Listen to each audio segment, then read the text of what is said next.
अब बात न हमसे हुई सुना है मोर करे जा देले बड़ा तू जवन मोबाइल के ले जा। अरे याद कर जहिया कुमार रहल हूँ पियावा से पहिले हमार रहल ओसे का याद कर जहिया कुमार रहल हूँ पियावा से पहिले हमार रहल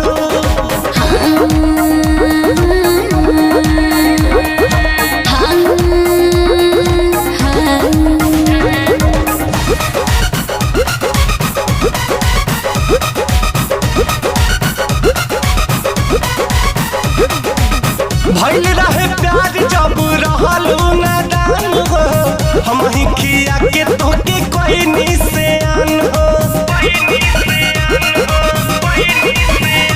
अरे रही कुमार तोहर राखत रही